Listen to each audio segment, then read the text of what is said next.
Saúde os irmãos com a gloriosa paz do Senhor Jesus Cristo. Quero convidar os irmãos para abrirem comigo as suas Bíblias no livro de Mateus, capítulo 26, versículo 15, que diz assim: E disse, que me quereis dar, eu vos-lo entregarei. E eles lhe pesaram 30 moedas de prata. Amém? Vamos orar? Senhor, meu Deus e Pai, em nome de Jesus, abençoa as nossas vidas, derrama graça, poder, virtude e fortaleza em nome de Jesus. Amém. Irmãos, mediante esta passagem lida, eu quero dar um título nesta mensagem, é Convivendo com Judas Iscariote. Amém? Irmãos, todo mundo já conhece a história de Judas. Quem não conhece, né, irmãos? Judas, ele foi o traidor que traiu Jesus. Mas eu quero trazer algo diferente nesta noite. Eu quero trazer quem era Judas no ponto de vista humano e na ótica de Deus. Amém, irmãos? Então, humanamente, Judas era um homem de Deus. Por quê, irmãos? Vocês lembram quando Jesus ele levanta os 12 apóstolos e manda que eles vão, expulsem demônios, curam os enfermos, e vemos que Judas estava no meio daqueles discípulos, estavam operando milagres, expulsando demônios, né? Os demônios os submetiam, né? Curavam, ele estava com os 12. Então, nós vemos algo interessante, né? Como pode um traidor, uma pessoa que mais para frente vamos ver que Jesus chama ele de demônio, diabo, está expulsando o demônio e curando enfermos. Outra coisa que nós vemos aqui, irmãos, por que Judas, se fosse para escolher eu ou você, ou aqueles 12 apóstolos, fossem para escolher quem seria o traidor de Jesus, irmãos, você diria qualquer um dos apóstolos menos Judas Iscariote.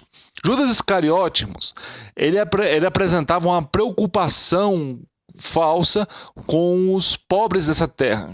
Então, nós vemos ali que quando aquela mulher ela unge os pés de Jesus, Judas ele chega ali no meio do povo e fala: tanto desperdício, por que não vende esse perfume tão caro e dá aos pobres?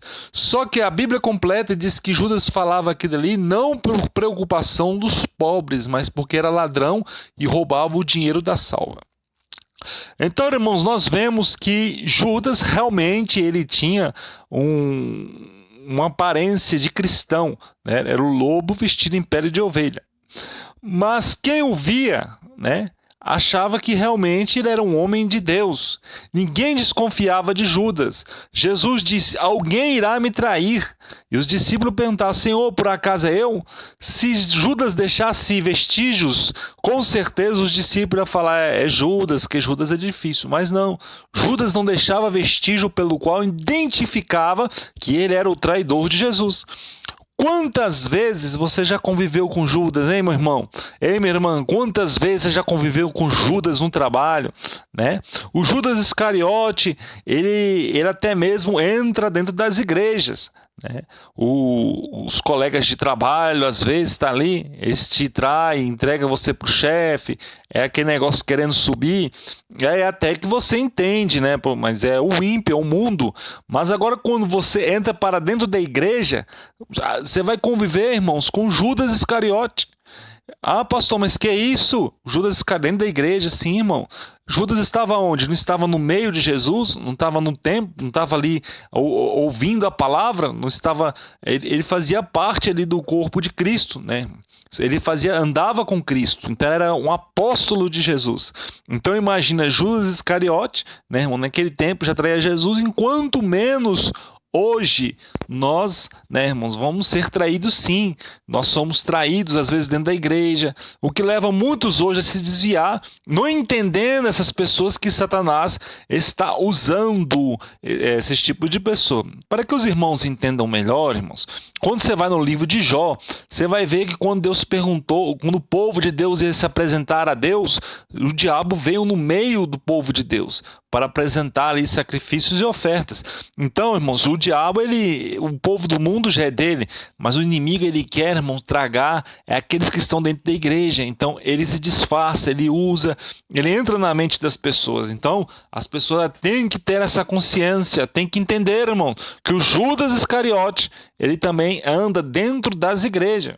Eu quero trazer também algo aqui para os irmãos. Nós já temos alguns anos de evangelho, né, irmãos? Mais de 20 anos. E quantas vezes eu já vi, irmãos, né, Judas Iscariote na igreja.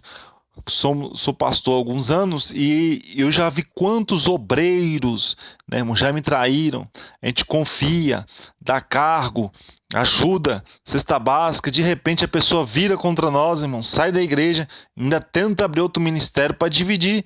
Então isso são os Judas Iscariote, irmãos. E isso, pastor, mas isso é no meio evangélico, irmão. Se houve no meio de Jesus, se o próprio filho de Davi naquele tempo tentou dividir, o diabo, irmão, ele vai trabalhar dessa forma, ele vai usar pessoas para dividir, para jogar um contra o outro, jogar contra o pastor. Isso é uma das estratégias mais fortes do adversário nesses últimos tempos, irmão. É dividir obra, é dividir o povo, criar igrejas com falsas doutrinas, para que o povo venha, né, irmãos, a se desviar da verdade. Isso aí são as igrejas Judas Iscariote, o povo, às vezes, que estão na igreja, que são verdadeiros Judas, né? Você está ali com o pastor, são dizimistas, ofertantes. Você fala, eita, esse aqui agora vai dar fruto, vai ser um grande obreiro. De repente ele sai, tenta levar mais pessoas, né, irmão? Abandona a igreja, não fala nada com o pastor. Então existe sim os Judas Iscariotes, tá bom, irmãos? Judas esperava, irmãos, por um libertador, um gladiador e não um salvador. Muitos hoje esperam a bênção, esperam a vitória, buscam a libertação, buscam, né, irmãos, vencer obstáculos, prosperar na vida, mas não tem buscado a salvação, que é o principal, saber qual é a boa, perfeita vontade de Deus. Então, quando não buscamos aquilo que Deus quer para nossas vidas, irmãos, nos tornamos o verdadeiro Judas Iscariotes. E o que acontece hoje no meio das igrejas que nós vemos hoje são pessoas que realmente têm traído Jesus, tem traído com suas próprias adultério, com suas próprias vontades, com as coisas do mundo, trazendo para dentro da sua vida, para a igreja. Abram comigo para que os irmãos entendam em Tiago, capítulo 4, versículo 1 ao 4. Diz assim as Escrituras: de onde vêm as guerras e pelejas entre vós? Porventura não vem disto a saber dos vossos deleites? Que nos vossos membros guerreiam, tá vendo, irmãos? Eu vou continuar lendo aqui, ó. Presta atenção. Cobiçais e nada tendes, sois invejosos e cobiçosos, e não podeis alcançar. Combateis e guerreais e nada tendes, porque não pedis. Pedis e não recebeis, porque pedis mal, para o gastardes em vossos deleites. Adúlteros e adúlteras, não sabeis vós que a amizade do mundo é inimizade contra Deus? Portanto, qualquer que quiser ser amigo do mundo, constitui-se inimigo de Deus. Está vendo, irmãos? Adúlteros, geração adúltera está vivendo nos últimos dias sobre a terra, pensando que está agradando a Deus, mas tem irmãos desagradados através do seu adultério. Vamos ver Judas na ótica divina. Então, Judas, irmãos, ele foi um traidor, porque ele amou, né? Ele achava que no ponto de vista dele, ele acreditava como os demais povo judeu, no Jesus guerreiro, lutador, né? No Jesus que destruía, mas ele não olhava para salvar o principal, que era a salvação. Vamos ver agora Judas na ótica divina. Já tinha sido profetizado em Jeremias, irmãos, as 30 moedas de prata. Então, na ótica divina, irmãos, isso não pegou Deus de surpresa, porque lá no Antigo Testamento, Deus já tinha falado e profetizado sobre a traição de Judas. Outra coisa, irmãos, Jesus não surpreendeu com Judas, irmãos. Aquilo dali Jesus já conhecia, sabia o que estava dentro dele, porque Judas não abriu o coração. Deus estava ali sondando, irmãos. Por isso que Deus provava sempre aqueles discípulos para ver que realmente eles iam falar, né? Quer dizer, Deus já conhecia, mas era necessário eles pronunciar com a própria boca deles para ficar estabelecido no reino espiritual. Outra coisa que eu quero trazer, irmãos, que a Bíblia, né, Jesus chama Judas de demônio e diabo. Irmãos, eu nunca vi Jesus chamar alguém de demônio e diabo, a não ser Judas. Jesus expulsava demônio do povo. Agora falou assim: o que vai me trair é o próprio demônio, é o diabo que está no meio de vós. Então, irmão, Judas, ele ganhou esse título, né, irmãos, biblicamente.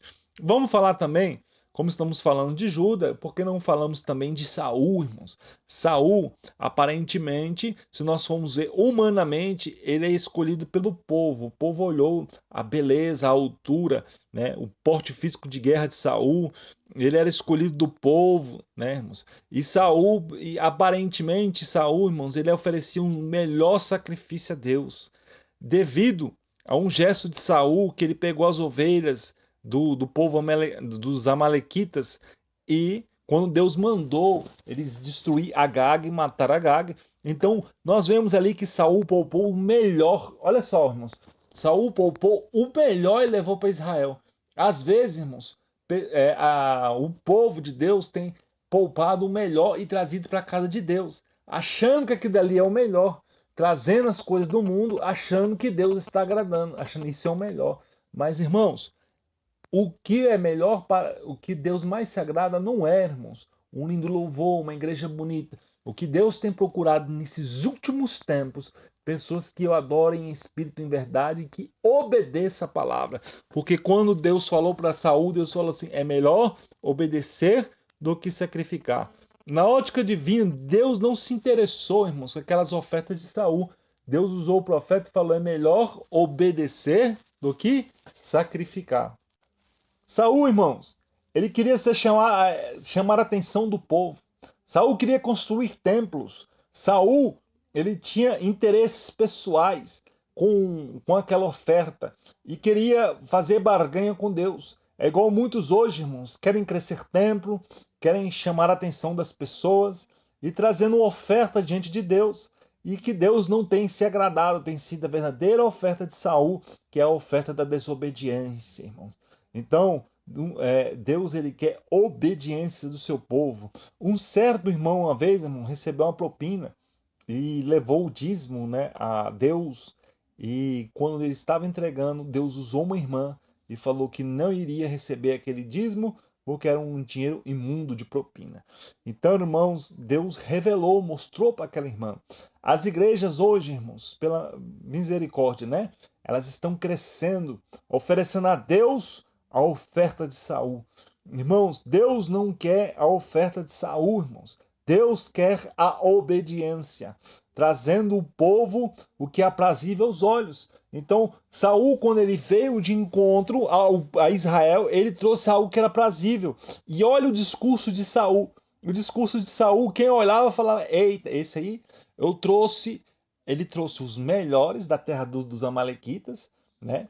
E usou o tema: ó, eu trouxe o melhor, a gente conquistou, eu estou trazendo o melhor e vou oferecer desse melhor meu aqui para Deus o melhor. Então, pessoal, meu Deus, o homem conseguiu, aos olhos humanos, ele fala: realmente ele fez coisa boa, está oferecendo o melhor, né? Algo que agradou até aquele povo que estava com ele, porque aquele povo, eles também pegaram os melhores. Então, Saul estava agradando o povo quando ele pegou o melhor, porque o povo estava com ele e o povo também estava adquirindo o melhor. Mas eu quero dizer algo para os irmãos, irmãos, que Deus não está preocupado com aquilo que o homem vê aos olhos, que se é melhor ou não. Deus está querendo obediência, poupado a Agag, e tem oferecido o que não é aprazível a Deus.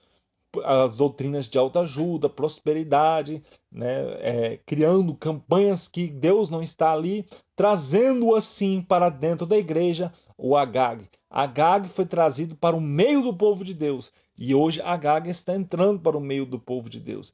Então, irmãos, eu quero dizer para vocês que estão me ouvindo: não deixe Agag entrar na sua casa, não traga as coisas do mundo aprazível, as tecnologias desse mundo, trazendo algo que é agradável aos seus olhos e aos olhos dos seus filhos e da sua família, mas que tem levado vocês a distanciar de Deus e que tem realmente colocado Agag, o diabo, dentro de casa, o próprio inimigo, para estar ali imperando. É como se fosse aquela igreja de Apocalipse que Jesus falou que aonde eles habitavam era onde estava o trono de Satanás.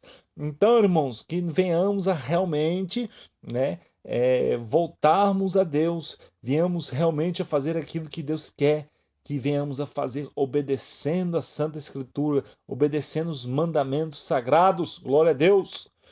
Outra coisa, irmãos, nós devemos há uma diferença entre crescer e inchar. O inchar, ele acontece quando há o fermento. Deus, ele não quer fermento, irmão, porque o fermento é algo biológico, químico, faz com que a massa incha, mas ela está inchada, ela não está aquela massa consistente. E Deus não quer que você incha. Deus, ele quer te dar crescimento, irmão. O inchaço, quando você coloca um fermento em alguma coisa, ele fica inchado, ele fica quebradiço, né, irmão? Então ele fica fácil de se quebrar. Agora, quando cresce, não, né, irmãos? Ali quando a pessoa ela cresce realmente se alimentando do bom e do melhor, ela cresce sadio, a vida dela ela produz bênção para a vida dos outros. Tudo que cresce com hormônio, biologicamente, trazendo, eles provocam mal para a saúde. Com o frango, por exemplo, com muito hormônio, ele provoca um mal. Não é muito melhor um frango caipira, na verdade, irmão? Glória a Deus, um franguinho caipira, criado ali na roça, né, irmão? Aí você fala, esse aqui é até mais caro, ó, porque esse aqui é caipira, foi criado com comida, né? Foi criado com ração, não tem hormônio. Então nós temos que crescer, irmãos, gente de Deus, e não incharmos, glória a Deus. As grandes ofertas, lindos templos, irmãos, que tem hoje, que nós vemos nas igrejas, né, irmãos? Que você olhe e vê realmente lindos louvores, mas infelizmente Agag está vivo ali. A Bíblia diz que Samuel destruiu, matou Agag por ordem de Deus, irmãos, para tirar o mal de dentro ali de Israel. E assim eu quero dizer para você, irmãos, destrói Agag, mata Agag. Não, eu estou falando matar Agag, irmãos, é tirar aquilo que não vem de Deus, aquilo que não vem do Senhor de dentro da sua casa, da sua vida, irmãos. A Bíblia diz que se o teu olho te escandaliza, arranca e lança fora. É melhor entrar na vida com o olho do que os dois ir para o inferno. Então, irmãos, vamos ser fiéis a Deus, né, irmãos? Vamos, né, tirar o Judas Iscariote. Vamos fazer aquilo que o Senhor quer que nós venhamos a fazer, que é obedecer às Escrituras. Amém? Deus abençoe em nome de Jesus.